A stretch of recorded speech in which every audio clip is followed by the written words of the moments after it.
नमस्कार, मैं हूं आपके साथ ऋतिका पांडे। आप देख रहे हैं न्यूज 21। हमारे खास बुलेटिन में बहुत बहुत स्वागत है आपका। खबरें विस्तार से।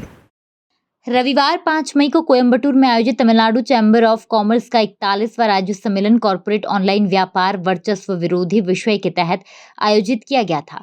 न्यूज 21 चैनल के साथ एक साक्षात्कार में मनिकम ने कहा, मैं पिछले 25 वर्षों से जिला अध्यक्ष के रूप में काम कर रहा हूं। हर सम्मेलन आमतौर पर तमिलनाडु में होता है, 5 सम्मेलन महानगरों में होते हैं। इस साल कोयम्बटूर को मौका मिला और विशेष रूप से कोंगू जोन, कोयम्बटूर, इरोड, नीलगिरी के लिए और तिरुपुर जिलों को संयुक्त रूप से एक सम्मेलन के रूप में आयोजित किया गया था। उन्होंने कहा कि ऐसा हुआ श्री वेल्लायन, जो राज्य के नेताओं में से एक है, के नेतृत्व में तमिलनाडु में 6800 संगम कार्यान्वित किए जा रहे हैं।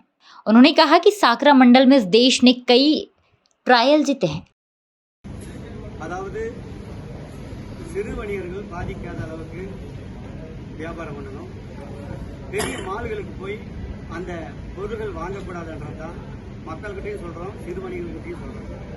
இப்போ உதாரணத்துக்கு சொல்ல போனால் சின்ன கடையில் நண்பர் சொன்ன மாதிரி குண்டூசியை 10 பைசா கொடுக்க கிடைக்கும். அவங்க ₹1 விற்றாலும் கண்ணை மூடிட்டு வாங்கிட்டு வர்றாங்க மக்கள். அது அவ்வளோ விலை அப்படின்றது நினைக்கிறதில்ல. உதாரணத்துக்கு சொல்ல போனால் பக்கத்து வீட்டுக்காரரு போய் அங்கே போய் ஒரு 10 ரூபாய்க்கு பொருள் வாங்கினாக்கா அவங்கக்கிட்ட 9 ரூபா இருக்கும். 9 ரூபா இருக்கும். அந்த 9 ரூபாய் கொடுத்துட்டு அந்த பொருளை வாங்குவார். சரி, என்கிட்ட 1 ரூபா கம்மியாக இருக்குது, நாளைக்கு தரேன்னா ஏற்றுக்குவார். அதே மாதிரி மாலில் போய் 1 ரூபா கம்மியாக இருந்தாலும் அதுக்குண்டான பொருட்களை எடுத்து வச்சுட்டு தான் அந்த பொருட்கள் தராங்க. ஏன்னா நம்பிக்கை போகுது மக்கள் மத்தியில். மக்களை நம்புறதில்லை. ஆனால் அவங்க மணிமேக், அதாவது பணத்தை மட்டும்தான் அவங்க நம்மளை வச்சு சம்பாதிக்கிறாங்களே தவிர மக்களுக்காக செய்கிற சேவையே அல்ல.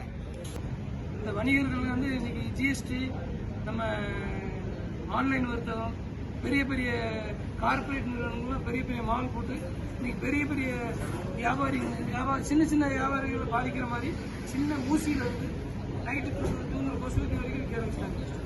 இன்னைக்கு அவங்க சின்ன, அதாவது ஊசி 10 பைசா 20 பைசா விற்கலாம்.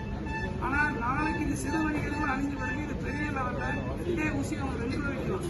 அதுக்காண்டி சிறு வணிகர்களை அதாவது பாதிக்கிற மாதிரி இதுக்கு கவர்மெண்ட் மானியம் கொடுக்குது, எல்லாம் பண்ணுது. ஆனால் சிறு வணிகர்களுக்கு எதுவுமே செய்யறது இல்லை. சிறு வணிகர்கள் அவங்கள்ட்ட வேலைக்கு போகிற கண்டிஷன் வந்துடுறாங்க.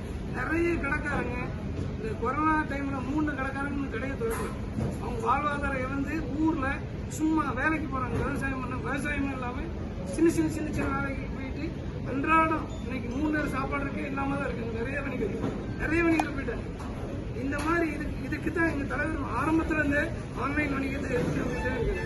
இதை நாங்கள் இந்த மாநாட்டு மூலியம் உள்ள அடுத்த மாநாட்டில் பெரிய லெவலில் இனிமே எங்கள் தலைவர் 41 நாங்கள் இப்போ இந்த மாநாட்டில் ஒரு 41 திட்டங்கள் ரெடி பண்ணியிருக்கோம்.